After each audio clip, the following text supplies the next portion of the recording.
from Australia to give us the first talk. New Zealand. I'm sorry, New Zealand. I'm always wrong. Sorry. Because he's saying when you should stop PCI. So that annoys me. Okay, please. We're no longer friends. All right, so we're going to start at the end, which is a little bit unusual, but so when should you stop CTO PCI? I do have some disclosures. So we first introduced this concept in the APCTO algorithm, and it was subsequently adopted in the global algorithm.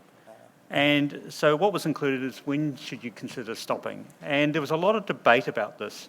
And what was agreed on, if the procedure was going more than 3 hours, if you'd use more than 3 times the EGFR in contrast, if air kerma was over 5 grays, and unless the procedure was well advanced. Now, again, there's a lot of debate about this, but I think this represents a quite advanced point, and certainly you may want to consider stopping before this point. So what do we mean unless the procedure is well advanced? What we would define that as is having the antegrade wire in the distal true lumen, having the stingray catheter in position in the re-entry zone, or having crossed the collateral with the retrograde wire and microcatheter. There are some additional reasons we should consider stopping. If we have complications, operator experience. So, for example, if we have failed antegrade and you don't have retrograde skills, then stopping and referring may be a very wise thing to do. Patient or operator fatigue. But more importantly, what we should be doing is during a procedure, which we should constantly be evaluating the risks and benefit of the procedure. And that is a dynamic thing. When we start off, it may look very differently to halfway through the procedure. And if the risk is significantly higher than benefits, then we should consider stopping.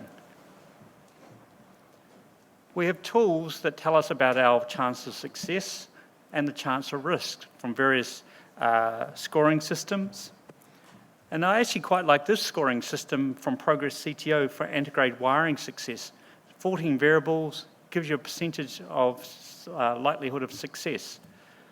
We also have evidence for complications. We know if patients are older, if we use retrograde, if we use ADR, in fact, higher JTO scores, lower BMI, that we're more likely to get complications. But very importantly, when we use retrograde, we have some very good data from our Japanese colleagues. We know that epicardials are far more risky than septals. The AV groove collateral came out as very high risk, has a ratio of 15 times. And then certain morphologies, reverse bends, continuous bendings, like in this case, make using that channel very risky. So I'll show you some cases that reflect probably how my practice has changed. So this is from a number of years ago, CTO of the distal circumflex, fills via an epicardial collateral. You can see it's older, it's a fine cross. We try antegrade and we end up in the extra plaque space. Being enthusiastic at the time, decided we would switch to retrograde. Seemed to be making good progress, getting excited at this point.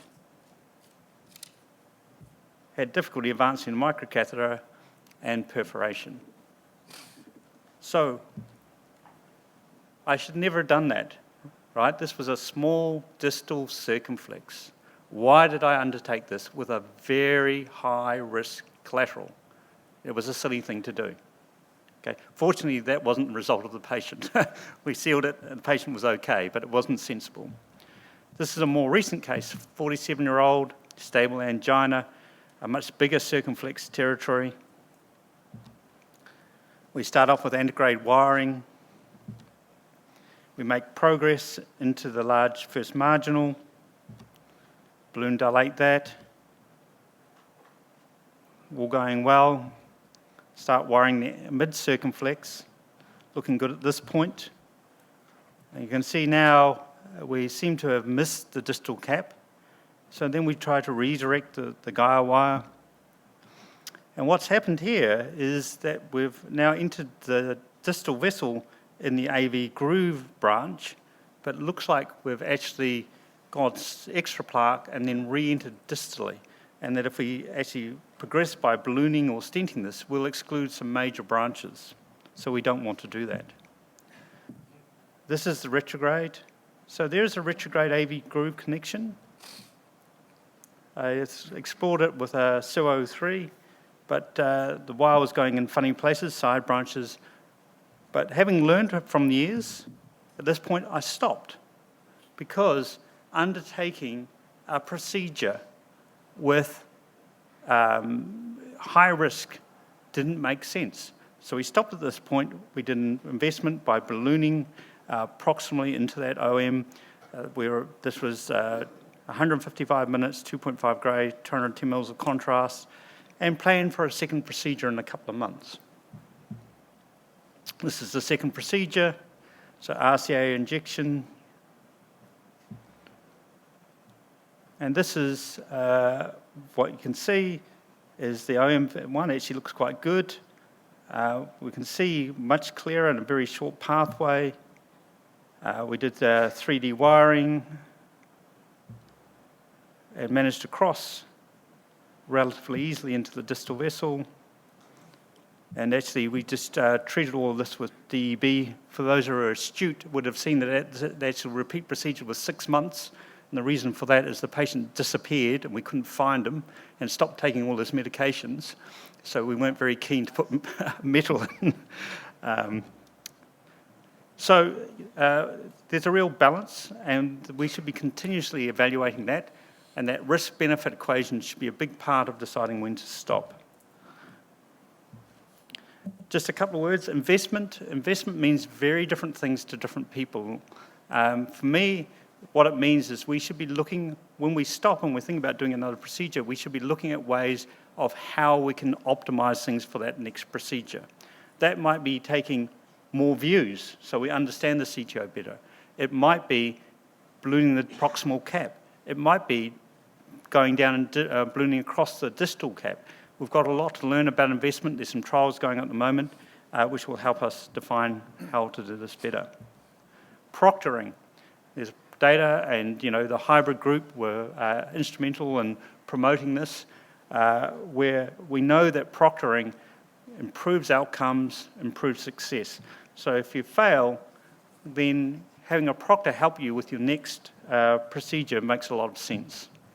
So in conclusion, the global algorithm sets out criteria for considering stopping, but more importantly, we should be continuously evaluating risk and benefits and stopping if those risks are too high, and we should be considering how to optimize for the next procedure.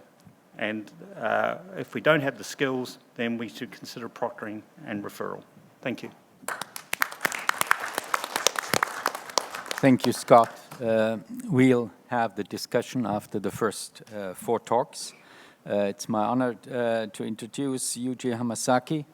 He will talk about how to cross the uncrossable lesion. Thank you, Chairman. I'd like to talk about how to cross the uncrossable lesion. This is my disclosure. And as you know, CTO PCI has a lot of uncrossable situation. But my lecture time is limited, so I'd like to focus on a device cannot cross after successful wiring. So I'd like to introduce my experience. And this is a past case. Target lesion was RCS CTO. Lesion is here. And the patient is after CABZ. A lesion had a severe calcification like this.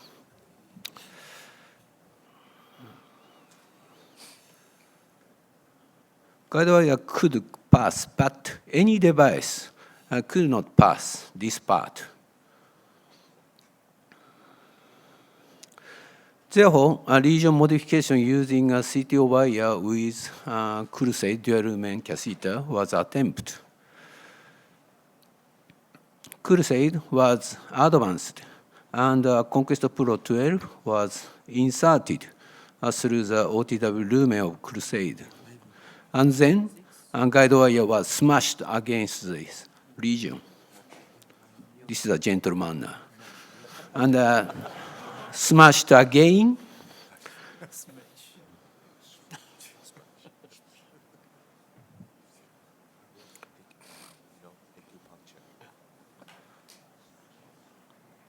And again.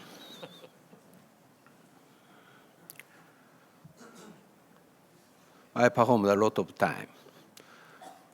After this lesion modification, tallness could pass lesion, and then balloon dilatation and stenting was done. Final stage shows good results. And the plug cracking technique with dual lumen catheter and the CTO wire is one option. And the next case is target region was CTO at the proximal RCA. A region is here.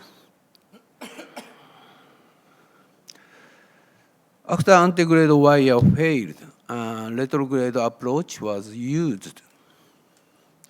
As you can see, guide wire from both sides overlapped. In general, it means procedure almost finished. However, a reverse cut could not be performed because any device could not be advanced into CTO from antegrade side. So in this case, intentional subintimal wiring was used. As you can see, a guide wire in subintimal space, obviously. Microcatheter could pass through subintimal space easily. In general, device can pass through subintimal space easily. After that, balloon also could be advanced into CTO, and reverse cut could be performed. After reverse cut, retrograde wire cross CTO and be advanced into antegrade guiding catheter. So, intimal, subintimal wiring is intentional subintimal wiring is one option. Next case is a target region was CTO at the RCA. And the region characteristics is a CTO at mid and distal CTO, double CTO. And the island exists between mid and distal CTO. And a bifurcated exit. And the RCA had a severe calcification. And the guy next to one could be advanced into CTO, as you can see. However, any device could not enter beyond just proximal site of CTO. Yeah, this point. Of course, I use the anchor balloon technique. So antegrade approach started, so retrograde approach was started. A retrograde wiring with UV3 and Gladius CX could be advanced. After retrograde wire crossing with Gaia next to 2, this is a Gaia next to 2, could be achieved. As you can see, this part has a bending, so only Gaia next to 2 could be past this part. And the retrograde guide wire could be advanced into guiding catheter for RCA. It means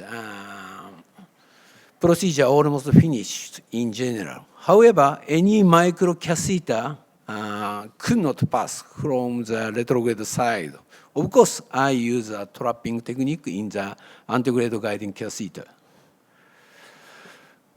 Cracking plug technique was used, same as the previous one. However, it cannot work well in this case. And intentional subintimal wiring could not be used because of a seat calcification from proximal to target region. Rewiring with Miracle 12 was performed from antegrade side.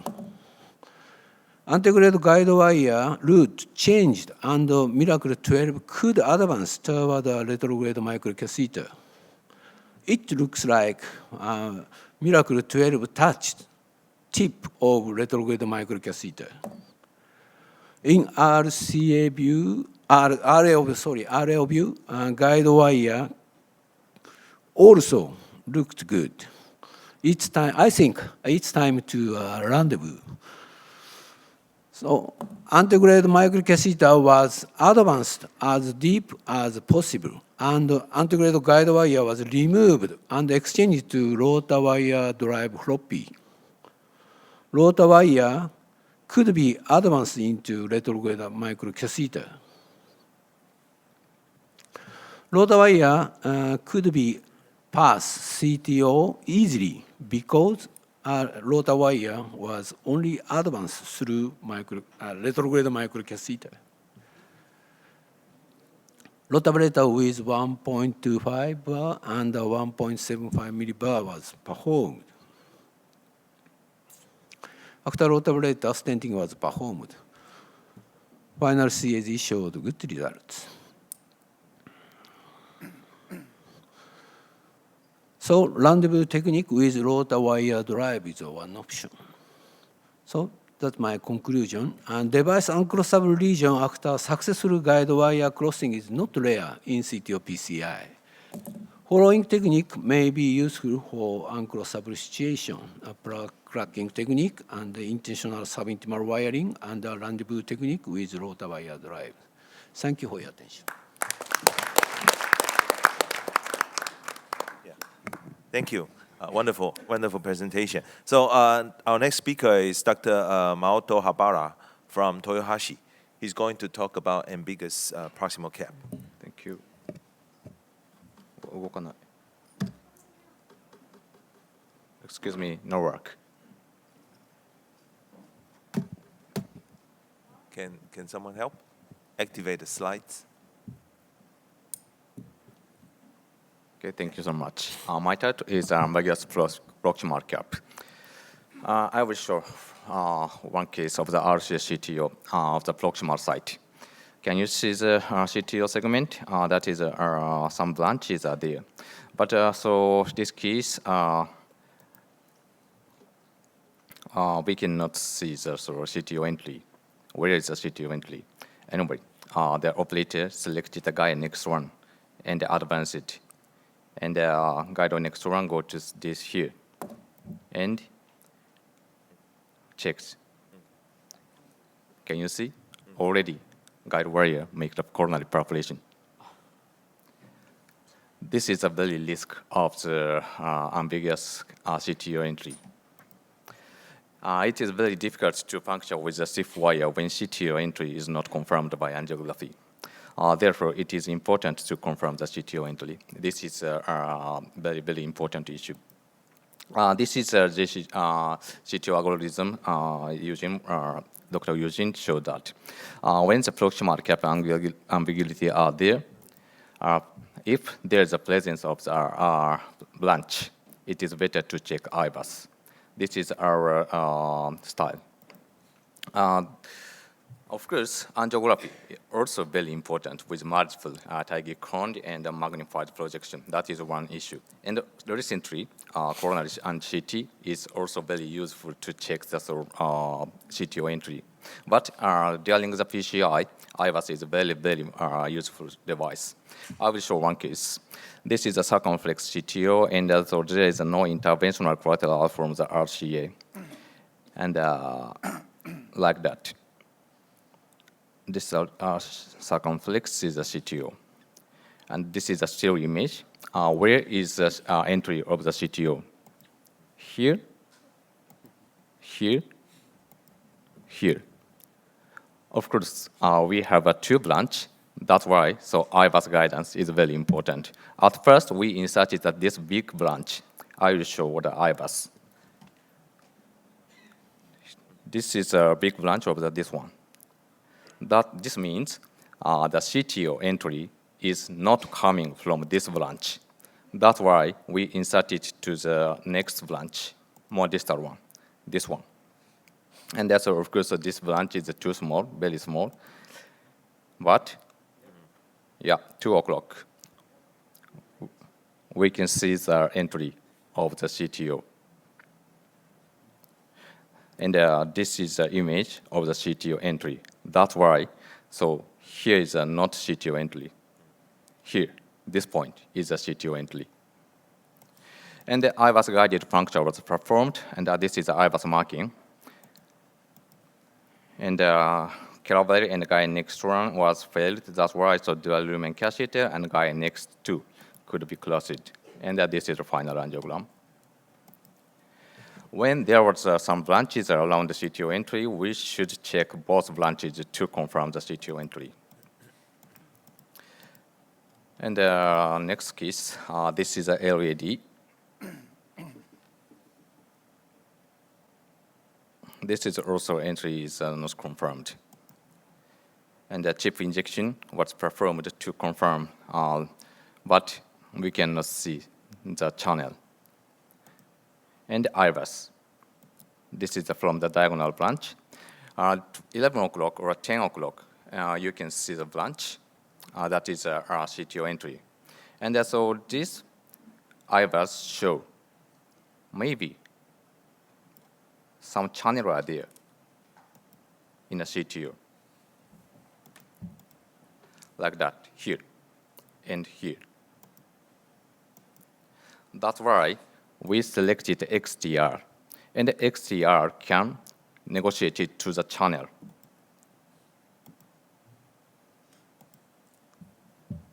Like that. Yeah. XTR go to the side, that hole. And so XTR can negotiate it to the middle of the CTO, and after that we change the miracle neutrally, and so final puncture was the guy next to, and succeeded this case. Even when CTO entry is not visible on the angiography, it can be sometimes be detected by IVUS. And this is another case. This is already CTO, just proximal site. And the IVUS looks not so hard. There is no calcium at this point. But so Gaia next to Q cannot, 2 cannot penetrate, Gaia next to 3 also penetrated. And so we need a confidence pull. And finally, close it to the puncture. And so finally succeeded. IVUS shows the CTO entry, and the tissue appears relatively hard. Finally, confidence pull was needed to puncture.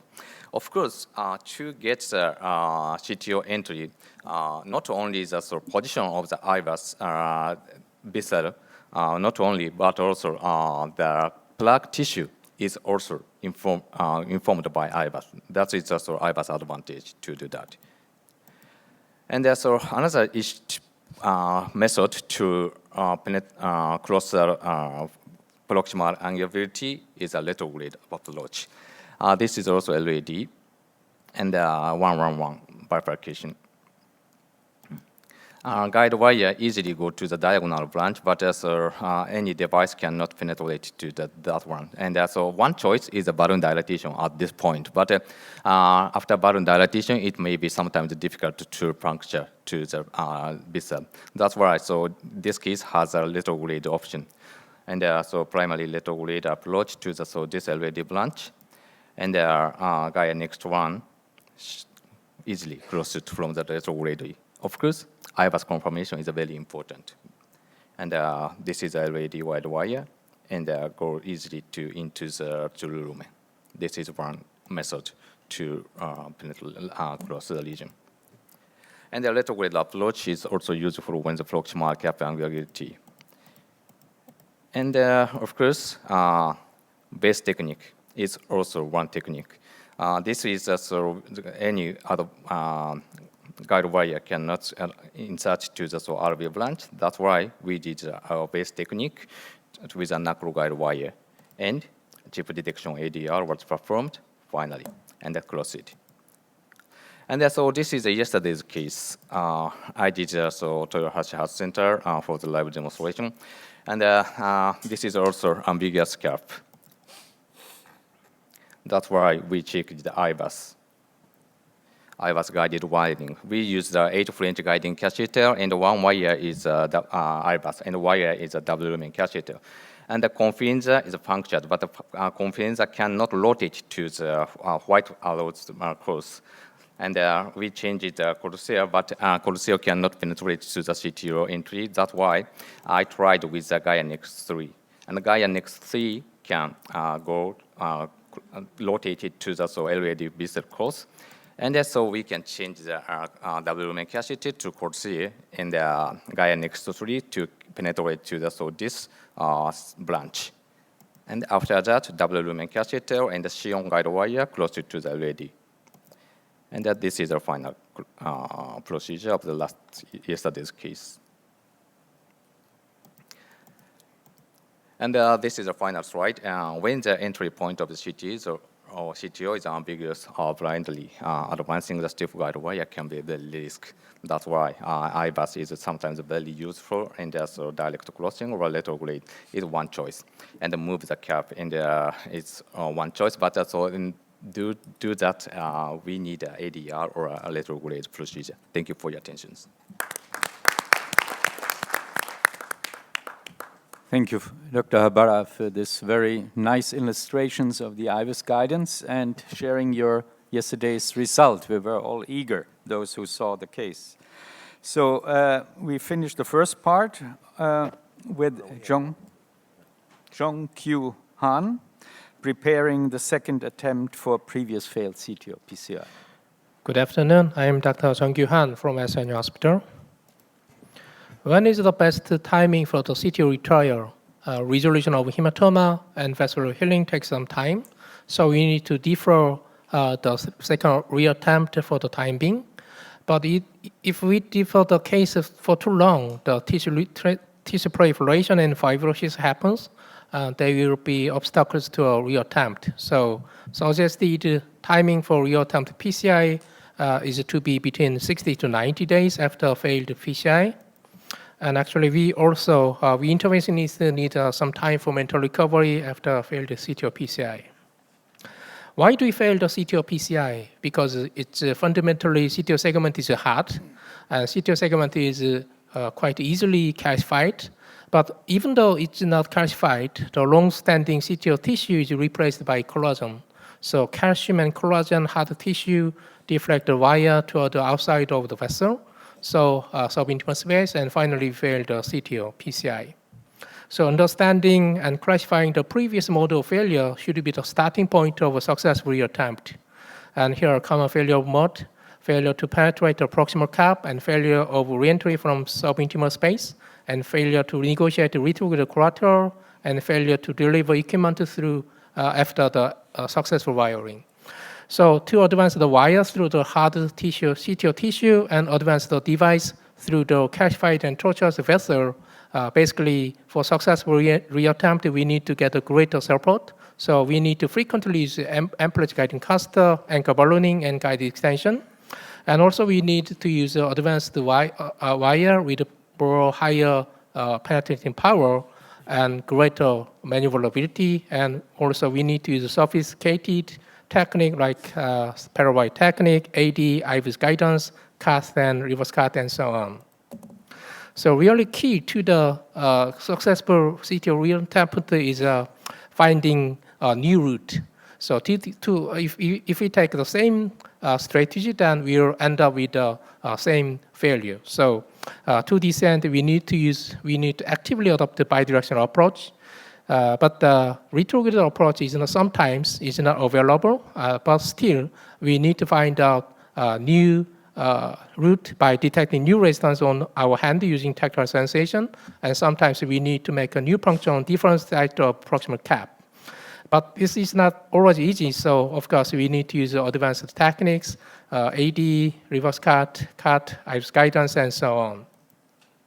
And one study shows that during real-time PCI, bidirectional approach is quite frequently used in more than half of cases. This patient has medial CTO, and this patient there's a very calcified calcium chunk obstructing medial RCA. During the first trial, the wire was just immediately deviated to the subintimal space, and finally, antegrade procedure was failed. And then patient was referred to me, and I assessed this patient mode of failure. And this patient has a characteristic outward tapered tip on the proximal cap. This tapered tip made deflect wire outside the vessel into the subintimal space. So that's the mode of failure in this patient. So 3 months later, I tried real-time PCI. Basal angiogram is just basically the same. So this time, I selected supercross 90 degree to deviate the wire to right side on the screen to be centered on the proximal cap. So I tried to make a new puncture on the proximal center of the proximal cap. So wire is deviated to the right side on the screen. However, the problem was supercross is the TB is quite soft. So CTO wire can easily straighten the tip of supercross. So again, wire is deviated into the subintimal space. So I quickly changed to the switched to the retrograde approach. And this patient doesn't have any good septal collateral, but there's a good epicardial collateral through OM branch, through PDA here. Also, it's somewhat faint, but definitely there's collateral, very tortuous, but there's a collateral through epicardial pathway through the PDA branch. So I microcatheter tip injection was done. Actually, it's more clearly visualized the epicardial collateral. So it's interventional collateral, and I started the soldier 3, and then microcatheter advancement followed, and carefully manipulate the soldier 0 again, and tip injection again. And here, I saw the very steep angle actively compressing by beating. In this case, the soldier 3 couldn't cross this steep angle. If that's the case, sometimes we need to use Hsien or Hsien Black to straighten this steep angle. So Hsien Black could straighten this steep angle, and then microcatheter could cross this lesion. And then I switched to soldier 3 for safety again. And finally, I could track the epicardial collateral. And wire was placed at the distal cap. Miracle 6 couldn't cross this calcified proximal cap, so Gaia 3 could cross. And then wire reached integrated guiding caster and entered guiding caster. And T-beam technique was performed inside the micro guiding caster. The wire entered integrated microcaster like this, and rendezvous was tried, but integrated microcaster couldn't cross the proximal cap. And again, so I exchanged the wire using ILG3 under the balloon tamponade. Then the microcaster could enter integrated microcaster guiding caster. This is final angiogram after stenting.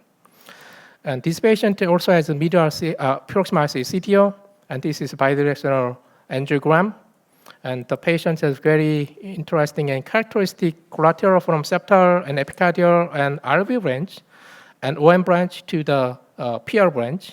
So this patient has 2 collateral, septal collateral is not well developed. During the first procedure, septal epicardial collateral was tried using the Hsien because it is more well developed. However, at the insertion site, the wire is distally misdirected, and then it could mean the direction couldn't be changed to the proximal site. So that's the modal failure in this patient. Integrated approach was tried, but it also failed. And then patient was referred to me, and at 1 year later, I performed the real-time PCI, and careful angiogram assessment shows that there's no room for management of retrograde wire through the RV branch. So it's not, no way I can handle if I take this way. So this time I used the retrograde approach through the WAM branch, epicardial, and then here I could cross the wire distal cap using the Gaia second, but the wire is placed in the subintimal space, and bidirectional wires are performed. Wires located very close to each other. Of course, next step is reverse cut, and then T-beam technique was performed through the integrated microcaster, and microcaster could cross the region, and finally wire was externalized, and this is the final angiogram. And this patient has also, again, mid-IC CTO, but integrated wire failed, and retrograde approach is not quite easy in this patient. So CISO was technique tried, but finally I failed. And then several months later, I tried to make a new puncture and different site of proximal cap by using the tactile sensation. So different tactile sensation I felt, and more resistance. So finally, I could cross the region. So If I take antagonal approach, we need to use the new way using the tactile sensation. This is final angiogram. And sometimes when we finally fail, we used to use a subintimal plug modification, just a balloon angioplasty in the subintimal space with 2.0 balloon. This case, anti-gradient approach was failed, but some manipulation of wire and microcaster was performed unintentionally, and then the patient was transferred to our hospital, and now the angiogram showed well-developed microchannel actually. So it was unintentional subintimal modification made by wire and microcaster. So this is conclusion suggests ideal timing for ureterm PCI is 60 to 90 days after initial procedure, and understanding and classifying failure mode is essential of the successful attempt PCI, and strategic change is also key, and bidirectional approach should be actively used. Thank you for your attention. Thank you very much. We have now a few minutes, maybe 10 minutes we can spare for discussion. Any questions from the panelists? Yeah. I have a question to the Scott Harding. So in your lectures, you mentioned some investment by ballooning, especially the proximal cap. So but in usual, our case is some investment usually can occur by the wire, previous failed wiring. There is in the future some kind of a new way or something. So is there some difference of your proximal ballooning? So I think investment means different things to different people, and we're learning how we should invest. And there's a trial going on in New York, and in Anja Onsk is doing it in Scandinavia, called the INVEST trial. And I was fortunate enough when I was in New York last year, we were looking at some of the IVUSs from that in Sharif with Akiko. And it was quite interesting to understand.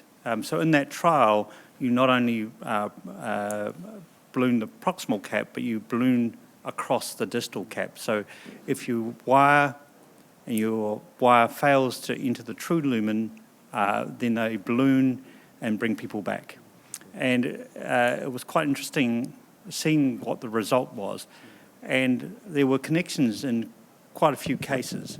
And at least some of those cases, people weren't in the subintimal space. They were actually in the intima.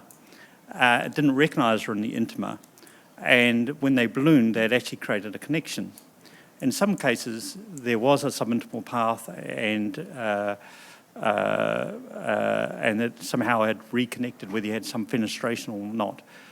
And I guess one of the difficulties is that if you do that and you are worried that you don't make a connection, that you're going to make the subintimal space bigger, and you don't have confidence in dissection re-entry techniques, maybe that's going to make things more difficult. But the bottom line is, I think sometimes we spend a lot of time solving the proximal cap. And if we do that, we want to make sure we maintain that gain, so that's important. And secondly, that appears there may be a role for ballooning across the distal cap, even if we fail to enter the distal vessel, how reproducible that is, and in what situation we should do that, I think will be further defined by this trial. When considering the investment effect, so what's the best timing to reattempt? Yeah, again, we don't know, and I think it depends on what you call investment. I mean, Bill would call doing star investment. I don't believe that's not an investment I would do, and he presented some data suggesting that actually coming back earlier rather than later was good. But I think, Dimitri, you may have some comments on this. You have probably more experience with investment. Well, yes, since I've been dissecting vessels for the last 25 years. But I agree basically with everything you said. Based on preliminary data, when we looked at IVUS and outcomes and patency with Akiko, I think that the way to do it is not just balloon the proximal cap, but go further down. And even if you can mini-star, let's say you have a PDA, an RCA, and you go into the PDA and the RPL, the more outflow you can get, I think that's what will make your life easier. And sometimes the patients, you bring them back and they heal tremendously, so you don't need to do anything. But I think I've personally moved away from just ballooning the proximal cap, and I do try to get as many branches as I can, no matter which way I do it, and balloon everything. But again, I'm not sure that I have the correct answer. It's something that we study, but outflow is extremely important. But I think we should keep in mind that the success rate of a good operator is 90+%. And we should not spread the message that now we start going back to 50% and do investments. No. Because my experience with the few investments that I have to do is sometimes the subintimal space heals perfectly, and you never get out of the subintimal space. That can happen at the follow-up as well. Yeah. So investment is for the failed cases, but don't start to fail. Yes, and if I don't usually have very strong feelings about things, but in LAD, I don't invest LADs. RCA, it's probably okay, maybe an OM or something, but don't do that in LADs, because it's what exactly Gerald said. I've had cases where my wire would just go into the subintimal space again, and it would be miserable to get back in.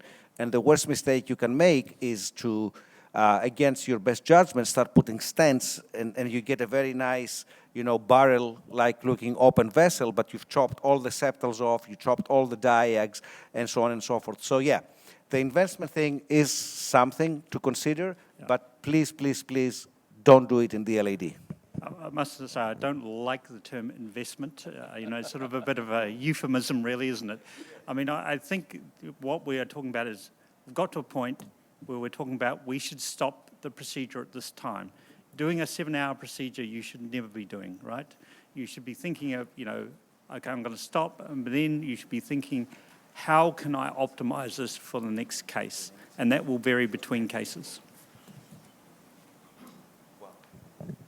No, he needs time to go to the toilet, so we can continue for 3 minutes. Good timing. It's not a joke.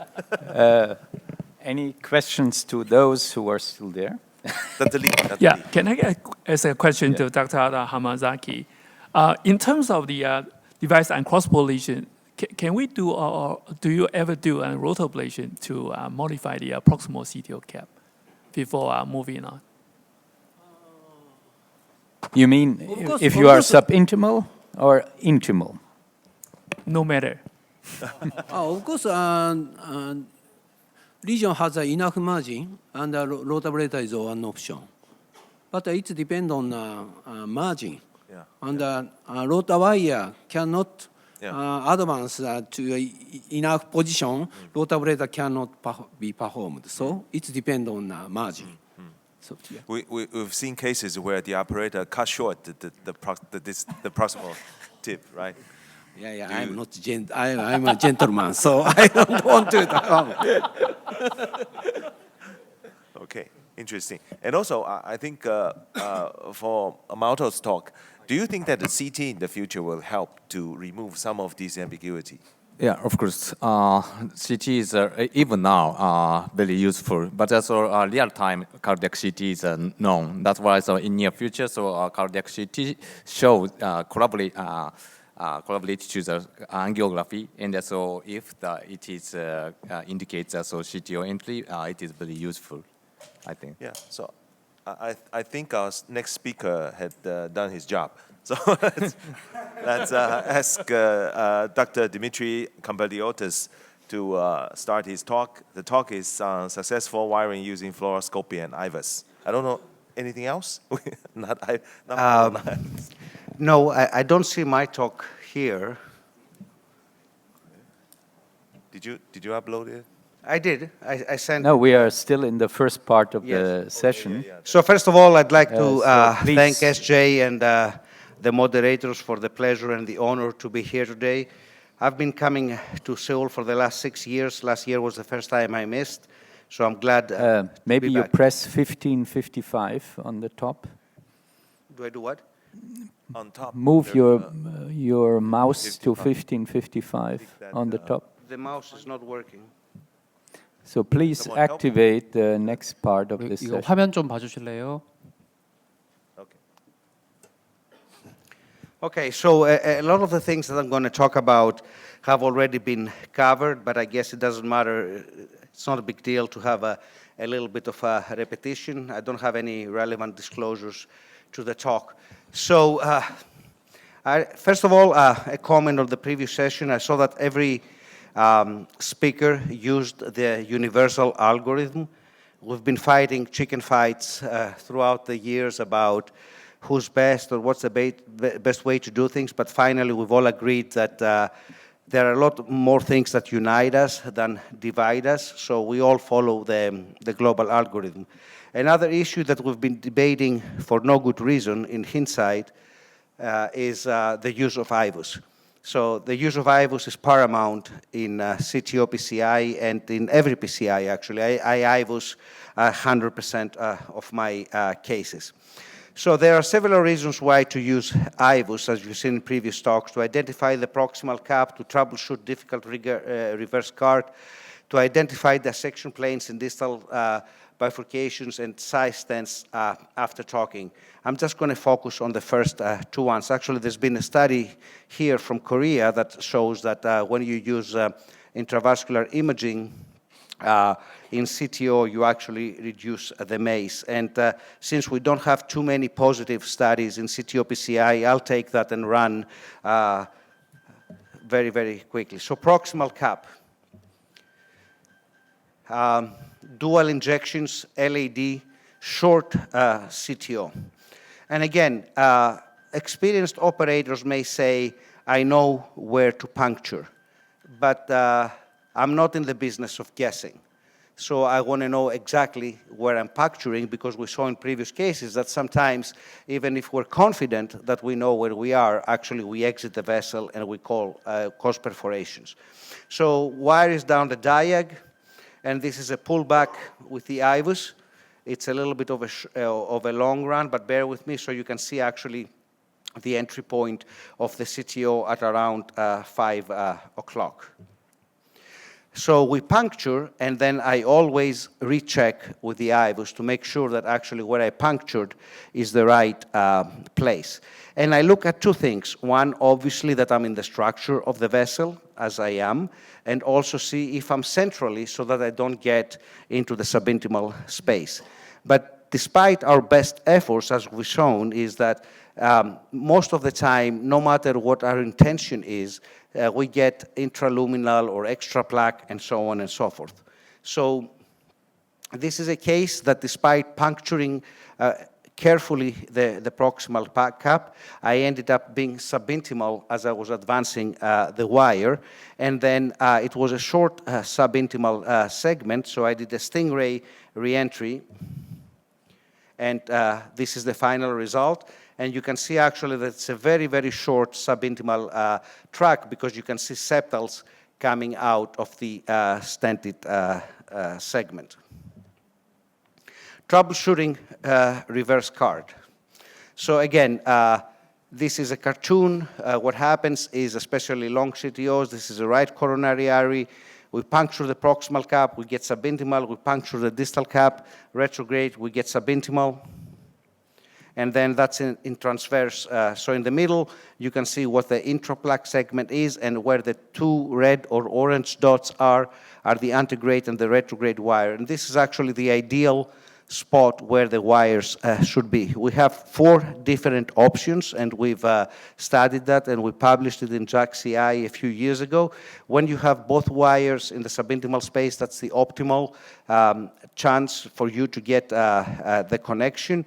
If you have the antegrade wire, extraluminal, and the and the antegrade wire, intraluminal, all these other situations, then it can be very difficult to make the connection, and you need to reposition your wires. So reasons for difficult reverse cart: vessel tortuosity, calcification is the big enemy, reverse cart not performed in the optimal position. And what I mean by that is you can check that both fluoroscopically and by IVUS. You want to make sure that the two wires, the antegrade and the retrograde gear, are in proximity to one another. Balloon dilatation not performed all the way back to the true lumen proximally. That's key. We tend to focus on ballooning the reverse cart where the wires overlap, but remember, you need to create a track all the way back so that your retrograde wire can find its way back into the antegrade guy. Big knuckles cause big hematomas, and with our Japanese colleagues' work, we've now moved from the traditional, so to speak, reverse cart, and we do a more conservative, so to speak, approach, because we have the Gaia wires now that we can make a connection even with a 2.0 or a 2.5 balloon. That's called contemporary reverse cart. There's so much lingo in CTO PCI, so our Japanese friends added the contemporary reverse cart in addition to everything else. And then the antegrade and retrograde wires not being in the optimal space, which is to be in the subintimal space. So again, this is a biradial case, RCA CTO. You can already criticize me that I have the wrong guides and they're not sitting very well, but again, I will answer to these comments with grace. Very easy to get retrograde via septals, antegrade and retrograde systems with knuckles dancing together, but despite having balloons, could not make the connection. So eagle eye, and you can see those two dots there, is what the knuckle is supposed to look like in the subintimal space. You can see that my antegrade gear is in the true lumen, and as this IVUS pullback is playing, you can actually see that at some point I have already made the connection. So let's play this again a little bit, because it's important. Because the mistake people may make in this situation is to go with bigger and bigger and bigger balloons and just create a perforation. So you see here that actually I have made the connection. You see that the wire is actually there. So with co-registration between the IVUS and the angiogram, I was able, just with a conservative balloon, to make the connection, and this is the final result. So thank you very much for your attention. Thank you, Dimitri. The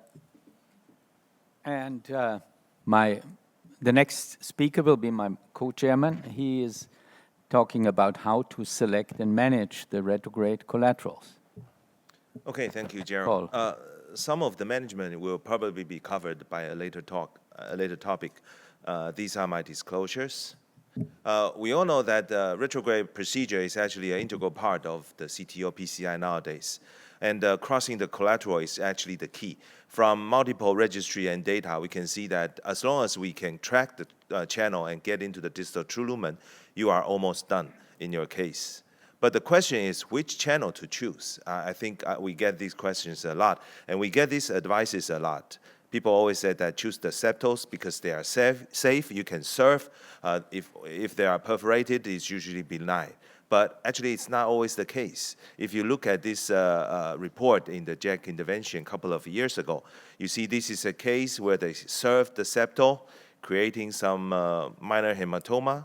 But let me tell you, this patient crashed and then has to be put on ECMO for 3 days and then died eventually. Why? Because they are having this huge septal hematoma. And this is causing compression on both ventricles, causing dry tamponade, as well as an outflow tract obstruction, which is an acute HOCM. And in this situation, there's nothing you can do, not even a surgeon. So whoever tells you septals are safe, go for it. They are not telling you the whole truth, just partially. Okay, so let's look at this data. Actually, in your CTO intervention, half of the perforation occurs in the channel, but the channel is not always necessarily the non-septal ones. You can see actually the septal channel, epicardial channels, they all can have perforation. Actually, the septal channel is the majority. Okay, this can be created by wire, the tip, cheese cutting, or the micro catheter because of the scraping, stretching, kinking. So the only thing we can say for sure is that no channel is 100% safe. So how do we choose? I think we have published our data a couple of years ago. You only look at two factors of the channel. First is the size. And secondly is the tortuosity of it. And these criteria are all very objective, not subjective. You can look up in this literature that I have referenced for you. So actually, if you count a big channel with 1 point and a straight channel for 2 points, then you come up with the CC channel score. As long as you have scored more than 2 in our system, we can predict that more than 90% of the time, you can track your channel. So it's as easy as that. So in a patient with multiple channels, you can just do simple math. For example, this one, multiple epicardial ones, 1 point. Septal ones, again, multiple, but some are 1. And actually, you can see here, you have a channel goes like this. It's actually a 3 point. And actually, you cannot classify it as epicardial nor septal. So ignore about this classification.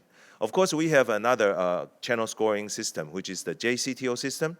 But again, you can see this is very, very complex. You have to remember all these different curves and then give them different numbers and then different levels of difficulty. I think it's not practical. And also, again, let me point out to you, in a channel like this, epicardial, then septal, how do you count it? You count it septal or non-septal? So that's my question for Wataru. So if you look at this scoring system in the other data set, you can see the JCTO channel score are not well validated. In the in the Dutch data set, you can see actually it doesn't compare better than the old Werner or Rentrop system. And also in the progress data, you can see the prediction value is actually quite low. And actually, last year, we have published our own data using a completely different independent data set. We can confirm that our CC tracking system, actually the predictive value is very, very good. And actually, it outperforms the JCTO channel score like this. Okay, so let's actually go for the tracking part of it. This is a septal. We did a tip injection. Look at this course. And then using a SU-003 and a Caravel, we can track. So the most important thing is that I want to emphasize the importance of a tip injection, because only with the tip injection, you can actually see the track and turns of this channel. And then you can follow it with your wire, knowing that the wire is going the right way. Of course, the tip injection must be done in a very safe and right way. You have to withdraw blood to make sure that you are not injecting against tissue. And also, this is a case of AV groove tracking. You can see this is a 3-point AV groove. And then using a SU-003 and a Caravel, you can also track it. But a little different, a small difference is that if you pay attention, we follow the microcatheter with the wire very closely, because with the AV groove, it's usually very, very dynamic. So for the SU-003, if you let the radio opaque part to go on itself, it can easily have forming a tie on itself. Of course, once the SU-003 pass into the distal true lumen, you follow with your microcatheter very gently without too much force. The AV groove I separate out because it is a different animal. It is not just another epicardial channel. Because if you rupture AV groove, sometimes you have pericardial effusion, and then that's the same as any epi. But then you can also have a contained LA, left atrial mural hematoma. In that case, this will create a very specific pathophysiology, which is the obstruction of the LA chamber, causing, again, a dry hematoma. But also, it can also obscure the pulmonary venous return or change the mitral annulus morphology. So the patient could have acute lung edema. So in this situation, you cannot tap. The only thing you can do is to intubate the patient, support the patient, and let the time heal. So you have to know your devices very carefully. Usually for myself, septal channels, I go with the Sion Black and then a SU-003. For the non-septals, I will start with the SU-003.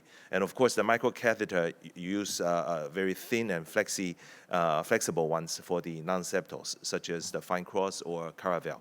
But then you have to know the limit of your devices. If you torque them too much, even the braided one can break. Sometimes the nose cone will break off, or sometimes you will have an endomyocardial biopsy like this. Well, if we have perforation, there are two basic things you need to know. First, of course, is the basic management of the patient, which needs no teaching. And secondly, there are two key skills. One is the embolization of the bleeding and the pericardiocentesis. For the tapping, of course, we know we have to get an echo. But sometimes when things happen quickly or you are in an environment where it's not readily available, this is a good tip. You look at this area where you have a clear cardiac border and your pericardial border, and then you aim this distance. So this is a direct AP projection. You insert your needle from an apical direction, and then once you get into this area with the negative suction, you know you are in the right space, and then advancing the wire. So actually, it can be done without echo. And you have to know your coils. Well, people said fat clot sutures can be done, but they are not so reliable. Personally, I still trust micro coils. Neural coils are very costly, so sometimes it's not available. So my personal favorite is this 018 coil. But then you have to know which microcatheters are compatible with these coils. My experience is that fine cross and members are good. Caravel, Corsair, and Turnpikes are not. Okay, so remember, when you have a perforation, you have to coil both ends. Otherwise, the bleeding is not going to stop. And the only thing that I don't know still how to manage is the septal hematoma. Like I said, a dry hematoma, you stabilize the patient with whatever you need. And finally, maybe a wire fenestration or even a direct transchest puncture to fenestrate this hematoma is probably the only solution. But luckily, I haven't done this before. And also, at the same time, pray very hard. This is an example where you rupture a septal. This is a contained hematoma. Patient is crashing very rapidly. But luckily, it was drained into the right ventricle spontaneously. And then this is where the prayer is coming handy. So my take-home messages are retrograde approach is now essential. So know your retrograde skills. Successful CC tracking is actually the most important part of the retrograde procedure. Depends on careful selection and execution. You have to understand the pathophysiology and be prepared for these complications. Thank you. Congratulations on the 30th anniversary. Thank you very much, Paul. The next talk is Tips and Tricks of Successful ADR. Takuma Tsuda will talk about that. Yes. And my topic is about the tip detection ADR. So this is my COI. So as you know, the tip detection method is used for 3D wiring according to the IVUS guidance in real time. So for to get the distal true lumen, we should recognize for the shaft location, tip direction, and the wire rotation. So this is the real world of the tip detection method. The second operator is performing IVUS. So the advice to the first operator, how to manage, how to control the guide wire clockwise or counterclockwise or something. So in this in the bench test model, so we can clearly get the distal true lumen by using the tip detection. So distal true lumen is this is a needle. So this method is very useful to the reroute from the integrated guide wire, the interplug tracking. So I was clearly show that the true lumen is inside 4 o'clock or something. So the guide wire chip is now looking for the 3 or 4 o'clock and clockwise rotate, and this guide wire could negotiate inside the plug like this. This method is also applied for the ADR system. So this is my case of the LDCTO. This LDCTO has no apparent interventional collateral. So first of all, to pass the IVUS caster, I performed the rotor for the septal branch 1.5. After that, the IVUS was passing. So the IVUS clearly showed that the CTO entry was observed in 10 o'clock. And looking at the chip direction, so the guide wire chip direction is very coaxial to the CTO entry. So in this situation, so push guide wire gently and get inside the CTO entry like this.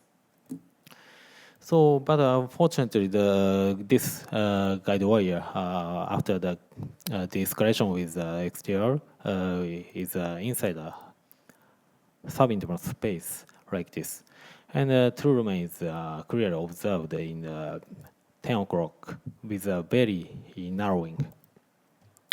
So this is a time good to go the TDADR, detection ADR.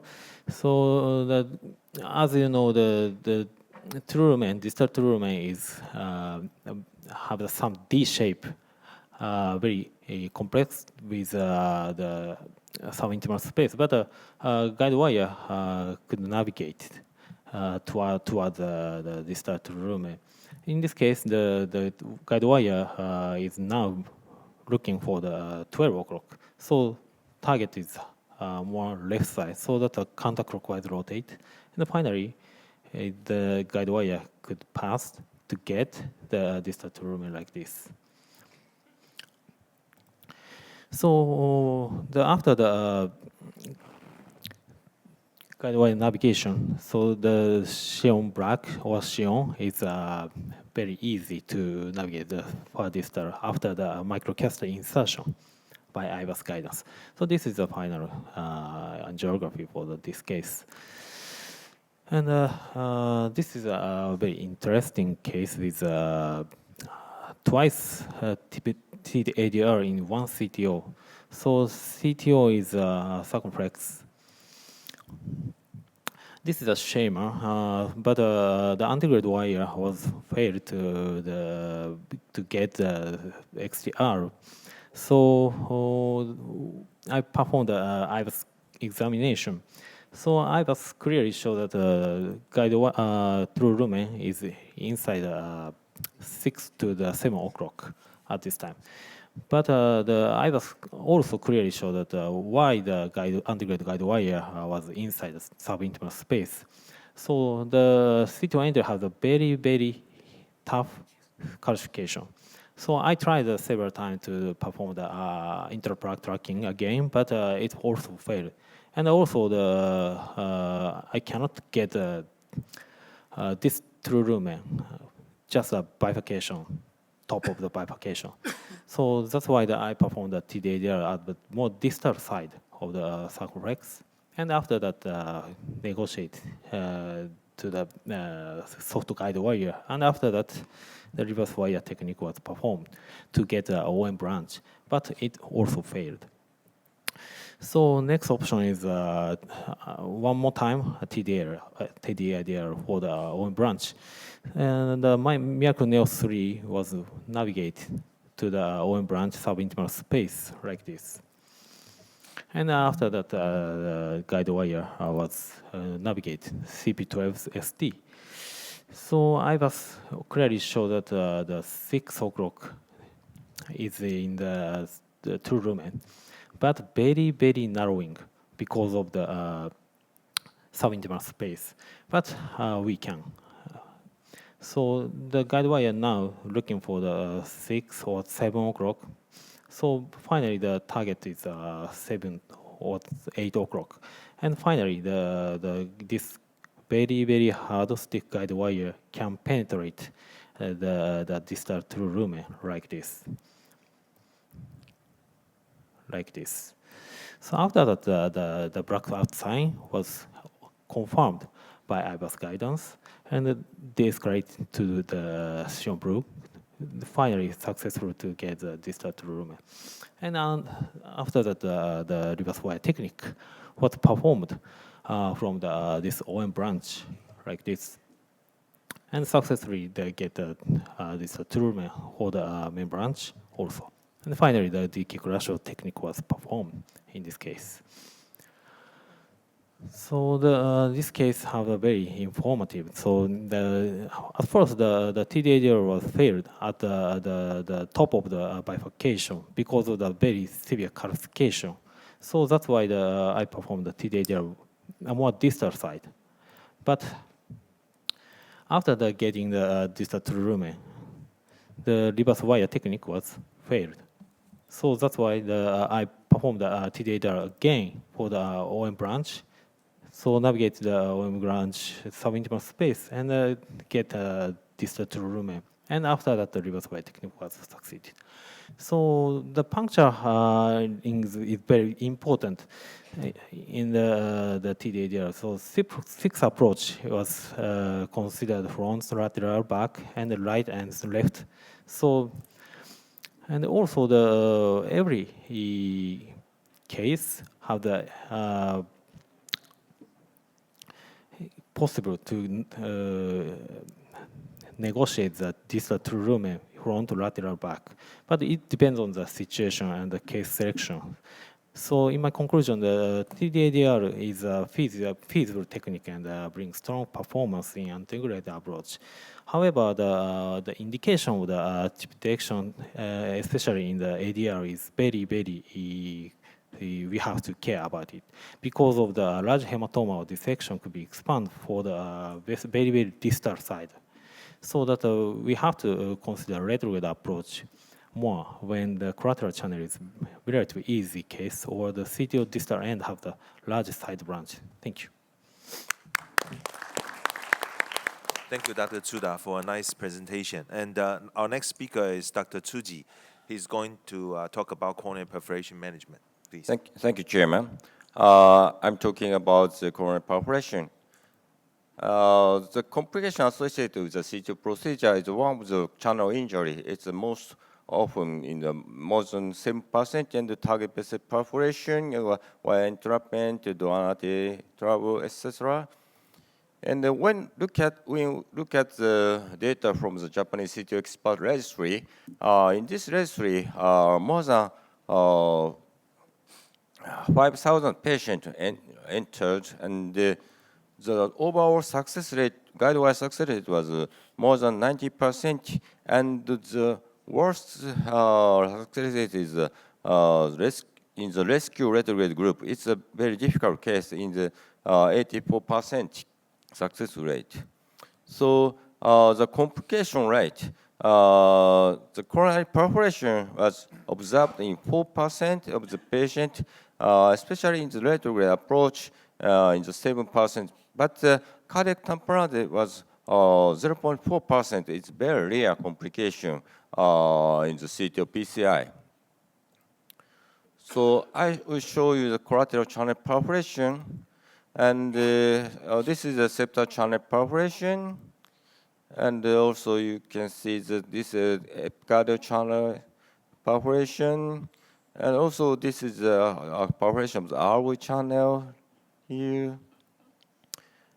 And this is a perforation of the atrial channel. So we see the several type of the channel perforation. And this is a rare case. This is a formation of the AV shunt from the 6 arterial to the vein shunt formation. So what kind of perforation we should, we don't need requiring additional treatment. So this is RCO CTO case, and we see the exacerbation from the septal channel, but now you can see some shunt formation to RV, and this is the septal channel perforation of the here, and you can see this perforation connected to the airway. In general, shunt flow formation from the septal branch towards LV, RV, or veins did not lead to serious complications. And now this is the channel perforation, but after a few minutes observation, there's no extending exacerbation, so we can leave it now. And this is a perforation of the septal channel. And after several few minutes observation, the channel dilatation is not become bigger, so we can leave this perforation. So one shunt formation from the septal branch was LV into the vein, and no extending extravasation and channelization do not requiring additional treatment. And what kind of channel injury requiring additional treatment? It's a channel injury leading to the cardiac tamponade or intramural hematoma, like previous poll shows the cases. And so how to achieve the hemostatic procedure? One option is additional negative pressure by microcaster and or microcaster plug or long relation by balloon, and the coil embolization is a thrombus plug or fat plug of the microchannel, collateral channels. So I'll show you the case of the negative pressure by microcaster. You can see some extravasation here. This is apical channel from the septal LAD. And I advance the microcaster and give the negative pressure and occlude the vessel a few minutes. And then I could achieve the hemostasis right now. And also, this is this is a case of the microcaster plug, and you can see this extravasation from the small branch from this collateral channel. So I recrossed the wire again and advance the microcaster and plug this small branch, perforated branch. And a few minutes later, we can get the good hemostasis, and we should check from the antegrade and also retrograde. We have to check, and I get a good hemostasis. And this is a case of the this very tortuous collateral channel, but it's difficult to recross, and so I did proximal balloon dilatation and get a good hemostasis. And we have some coil embolization. We have some coils using with 0.14 microcaster, and this is a case of the embolic coil embolization. Here you can see the extravasation, and I put the coil here. I only need the antegrade put the coil, and I get the hemostasis. And I will show you how to make autologous blood clot with thrombin powder.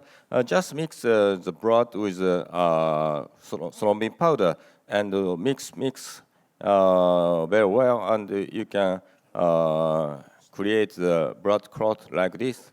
And you can inject this blood clot through the microcaster.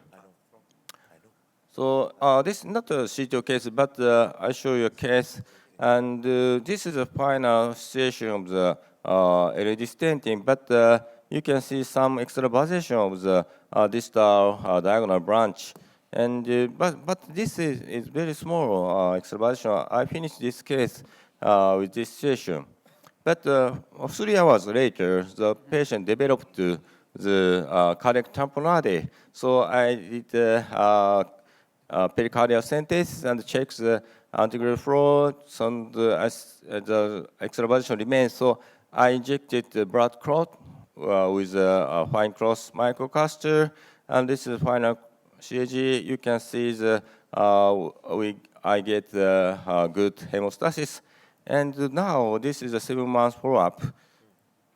So in 7 month follow-up CAG, the vessel was recanalized. I think this is advantage over the coil embolization of this method. So I will show you another target-based perforation. Hemostasis procedure is a long relation by balloon or covered stent implantation or vessel occlusion from the antegrade or retrograde. So this is a very old case with RCO CTO. And I did bilateral wiring, and I did the reverse cut with a 3.5 millimeter balloon, And when I push this balloon more distally, the balloon and the wire collapsed, and maybe I direct the vessel wall itself, and I did a big blowout perforation. But fortunately, the retrograde wire crossed, so I made the externalization quickly and closed it with a 3.5 balloon and put the graft master, and I get a good coronary hemostasis like now. So in conclusion, coronary perforation was observed 4% in the Japanese CTO PCI expert registry. Most of these injuries required only observation. However, additional treatment was performed when necessary, particularly in cases involving epicardial collateral channels. Vessel perforation within the CTO can lead to life-threatening complications. The best approach to cross the region is to cross the region with a wire while achieving hemostasis using balloon inflation, followed by implantation of a covered stent. However, if it is not feasible, and embolization from both the antegrade and the retrograde approach may be required. Thank you for your attention. Thank you, Dr. Tsuji. Wonderful presentation. So I think we still have 5 minutes or so for discussion. Do we have any comments from our panel or from the floor? Yeah. I want to make one comment about the septal wiring that Paul described in detail. They're not benign, obviously. In addition to what he said about causing septal perforation and hematomas and the various things that you can do, coil or fenestrate, just be very, very careful. Some proximal septals, they connect to the RPL and they can become epicardial. And also some distal ones, they somehow tend to go around the RV and then also become epicardial. So not every septal is a septal.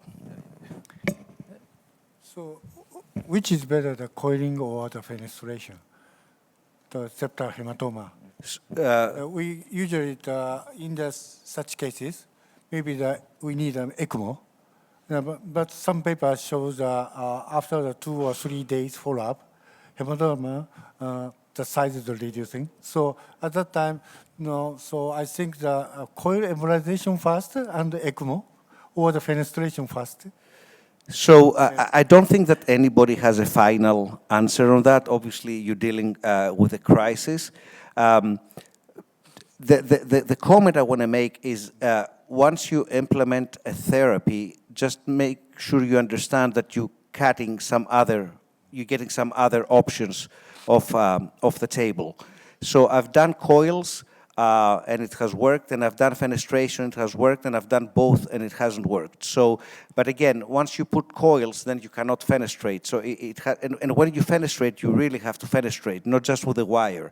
You need to put a 2.0 balloon or something like that to really open it up. So again, this is a crisis. As Paul said, the surgeons won't be able to help you. ECMO or other modes of support is important. But again, just make sure that whichever modality you decide, it pretty much burns some bridges for other things that you're going to do. I don't know, Paul. Well, personally, I think we should fenestrate because the problem, the reason of the problem is a space-occupying lesion. Yeah, yeah. So even though you achieve hemostasis, the hematoma is still there. It takes time to resolve. Yeah.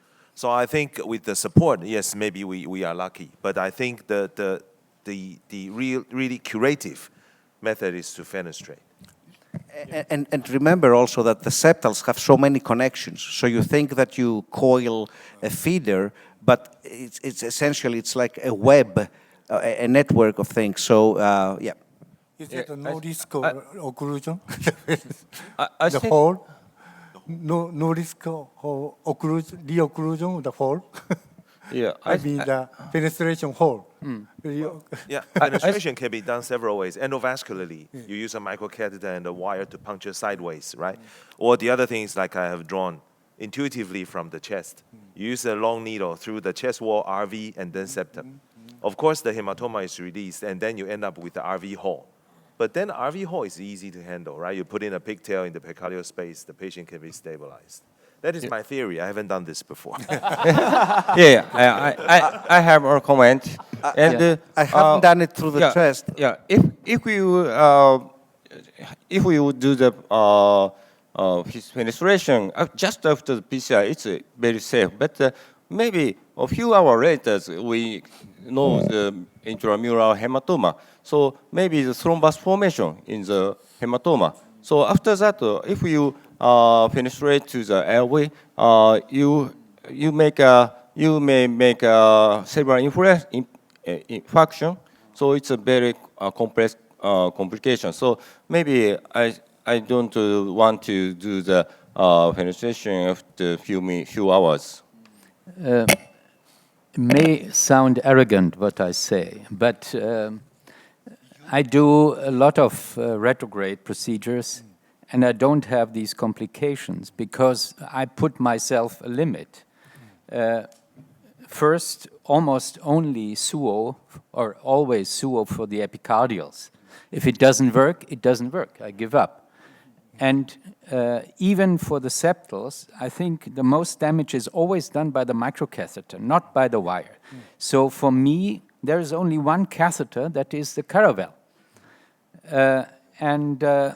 By restricting yourself to suo and Caravel, and for the septal, Sion Black sometimes, of course, you avoid the severe complications. You give up on some cases where you cannot pass, but just by restriction, you avoid the severest complications, I think. I couldn't agree with you more, Gerald. Just I wanted to make one comment about suo, which is a phenomenal wire, but it's also a very delicate wire, and the technique in wiring is much different than using a Hsien Black or even the old good time Hsien. The comment I want to make is back in the day with older wires, sometimes when we had, for example, a difficult epicardial collateral or septal, we could advance the wire a little bit and then advance the microcatheter and then take it turn by turn. With the suo, try to avoid that because it's so soft at its distal 1.5 to 2-3 millimeters that actually I've had horrible epicardial perforations because I try to follow with my microcatheter when not the entire suo was across the turns. So phenomenal wire, but be very aware of the fact that it's soft. It requires a much more meticulous technique, and don't advance the microcatheter on its, let's say, radiopaque part. Make sure you have a little bit more wire ahead because otherwise the microcatheter will prolapse. And Paul made a comment which I don't agree with. You talked about the collateral and the collateral grading in detail, and you said the collateral passage is when you are already there. And in my experience, when I see cases done by less experienced operators, they pass fantastic collaterals. And then they forget that actually the tough part is what, for example, Dimitrios mentioned by IVUS of reverse card, the connection. Some people do a fantastic collateral passage, but they fail in the connection. And making the connection, often the antegrade part of the connection, is the most difficult. So we should not leave by saying the collateral passage is the home, the home run. In fact, the real, and you know, of course. And if I may make, I know I talk too much, but I like being in Korea, so I apologize. Back in the day when at least I started in 2008, 2010, after crossing, we thought that the case was done. That's a big mistake. You need to pay as much attention and give your resources and time to get a very, very good stenting result. So it's not about crossing. You need to make sure, we all need to make sure that the patient has a safe and successful result, but also a durable result. So if I can close with that comment that we need to do a better job at stenting. You're just panelists. You are not allowed to close. But we thank you. I think we had a lively discussion, excellent presentations. And I think we had a very good audience, so thank you and enjoy the rest of the meeting.